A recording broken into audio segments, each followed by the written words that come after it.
finally at the Cancun airport, and it is a mess because Arajet, they didn't put which terminal I'm supposed to go or which gate I'm supposed to go, and the terminals are far apart, which is ridiculous.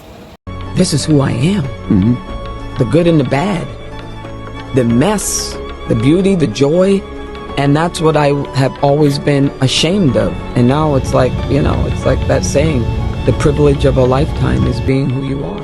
Ooh.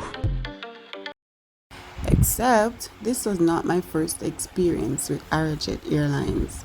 But first, let's get into who is or what is Arajet Airlines. Arajet is an ultra-low-cost airline that offers the only direct service between Santo Domingo, Dominican Republic, and several cities in the Caribbean, Central America, and South America. The company launched in September 2022 and have recently added flights to Canada.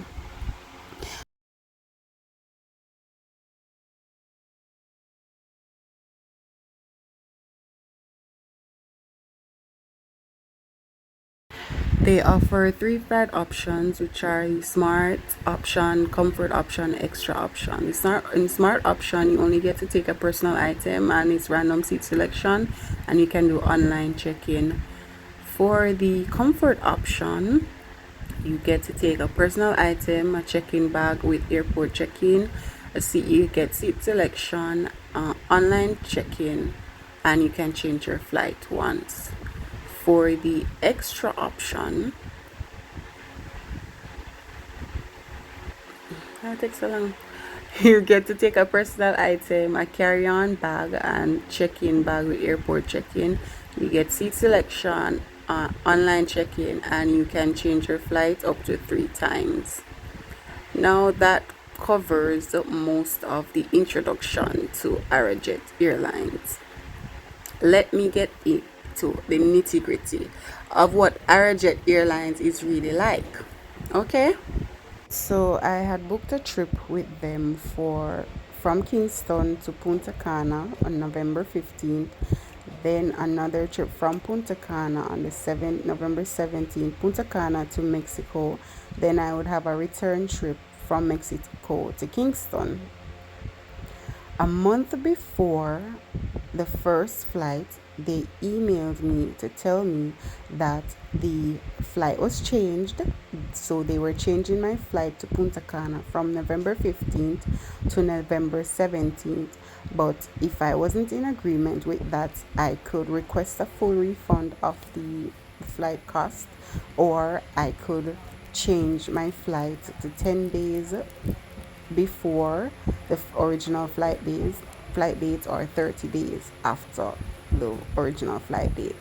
So I reached out to them. They have a WhatsApp number, and let me tell you, it was a headache reaching out to them, because even though they give you the option to change to your language, it was a mess to get through to an agent.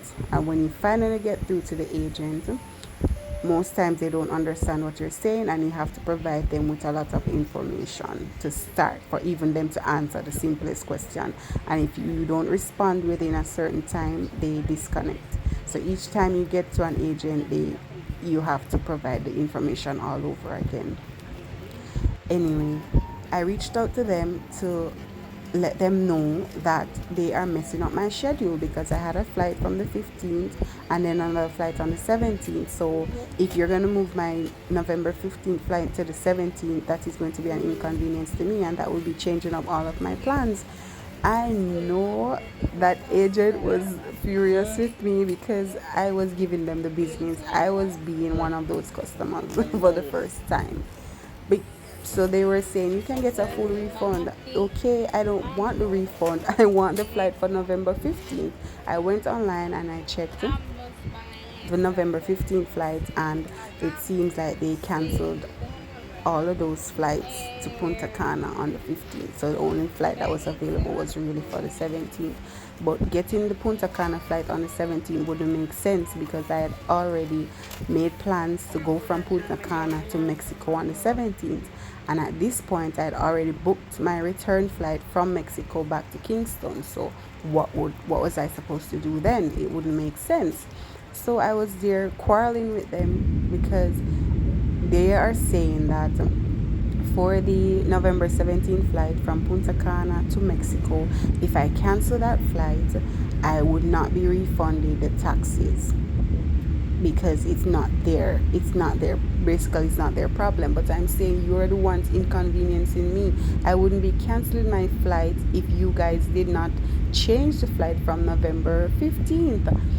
Either way, I got my refund. They processed my refund in good time. I'm not gonna lie about that.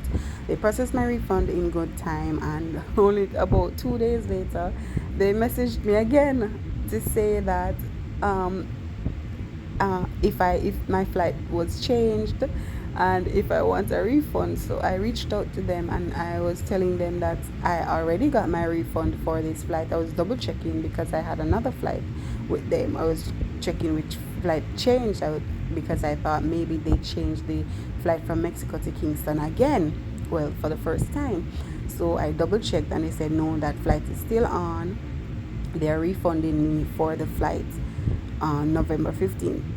So I said, okay, I already got the refund, but they said they were going to process the refund. So I'm saying to myself, listen, me don't reach out to una and tell una say me get the refund already. Say if you want process the refund two times, me not complain. They didn't though. I only got the money once. So I kept my flight from Mexico back to Kingston because I got that flight dirt cheap. I got the flight at $130, say $37. Also, they add $8. So whatever price you see on the site, just add an additional $8 to it because they call it. I don't remember what they call the amount, but just add $8 to that amount. And be very careful when you're booking, because for the smart flight, remember that you're only taking a personal bag. I don't know what business you have or how much things you can hold in a personal bag, but I would definitely recommend that you go with the comfort package. That's the one that I went with and I had no problems, well, until I got to the airport, but I'll tell you guys about that later. So that was the first part of my experience with Arajet. I got my refund and everything was good. I still kept my flight from Mexico to Kingston. Now let me tell you about my flight from Mexico to Kingston. First of all, about 2 days before the trip, they emailed me to say that I can check in now. So I checked in. They emailed me my boarding pass and said I needed to keep the boarding pass on the day. I got the boarding pass. So on the day I was on my way to the airport. I was on my way to the airport and I was double checking the boarding pass to say which terminal I was supposed to go to. And I was just thinking to myself, but there's no terminal on this boarding pass. There's no gate on this boarding pass. So I'm on the bus now heading to the airport and I'm just frantic because which terminal do I go to? The terminals at the Cancun International, they are far apart. So far apart that you need a bus to take you. Okay? So I was there Googling. I was on their website. I was asking my friends to help me. I was trying to get to, I was WhatsApping them, and that was a mess because I kept sending help and they're responding, oh, we're happy that we helped you. I'm like, no, you haven't helped me. And they didn't give me any option to check. They gave me an option to check on the flight status, but even in the flight status, they showed what time the flight is leaving and all of that, but they did not say which terminal. So I was panicking because I was on the bus and they were saying, which terminal are you getting off? And I wasn't sure which terminal I was supposed to get off. And if I got off at the wrong terminal, that would mean I'd have to take another bus. And what time would I have time to go from terminal to terminal? Anyways, I love say anyways. When the bus was entering the what was that? The fourth terminal was entering the airport property. There were signs out by the front, and it told you which flight loaded at which load like a coaster bus. Which flight loaded at each terminal. So as the bus was passing, luckily I had my head up and I saw their logo and said, okay, it's terminal 2, so I could breathe. So I got off at terminal 2 and proceeded to the check-in desk. But then when I got to the check-in desk, I was like, why would they ask me to check in online if I still need to come and stand in line to check in here? Like, what's the sense? Either way, when I got to the counter, all was well. I gave the gentleman my passport and he asked me to put my luggage on the scale. This is where everything went downhill because, listen, they only speak Spanish.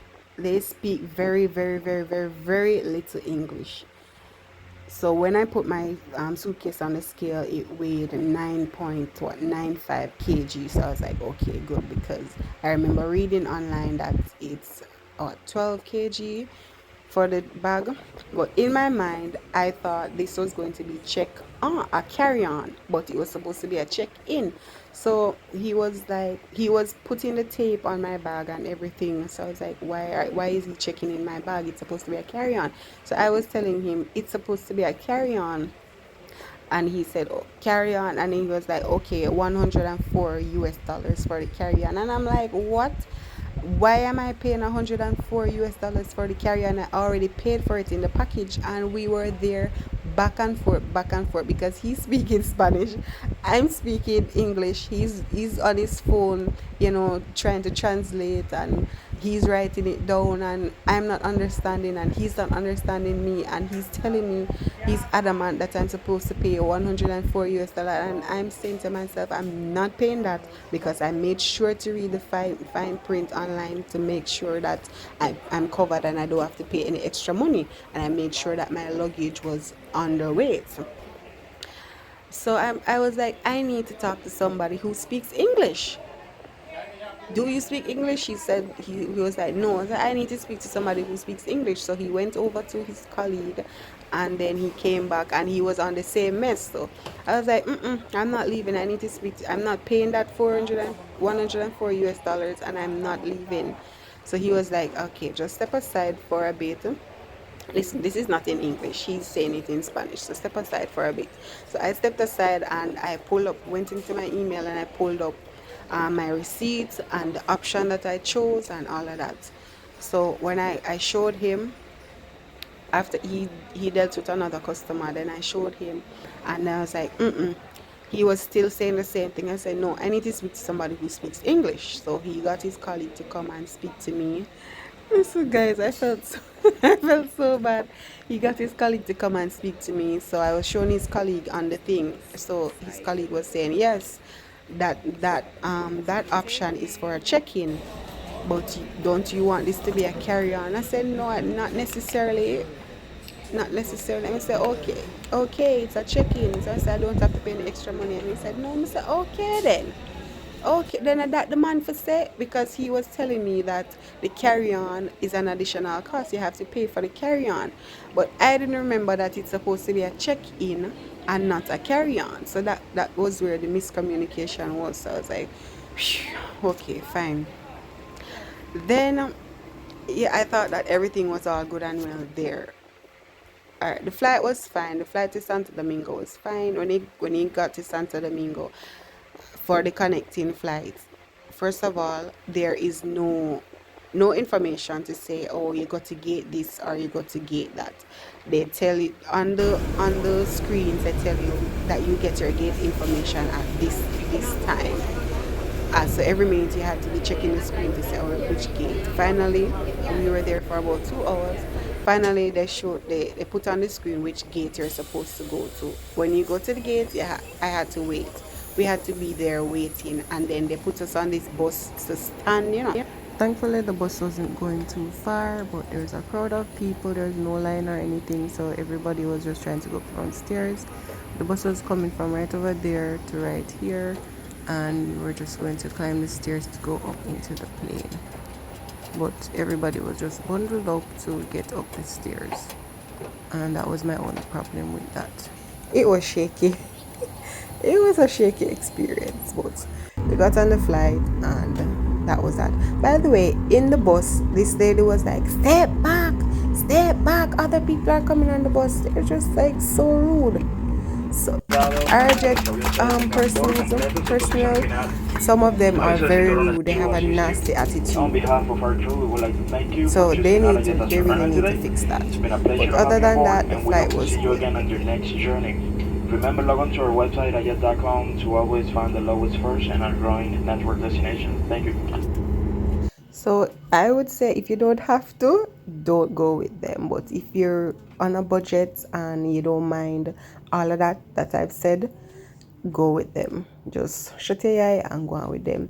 But on the plane, there's no free food, no charging port. I think that's really it. So let me know, have you guys ever flown with Arajet? Are you planning to? Let me know in the comments.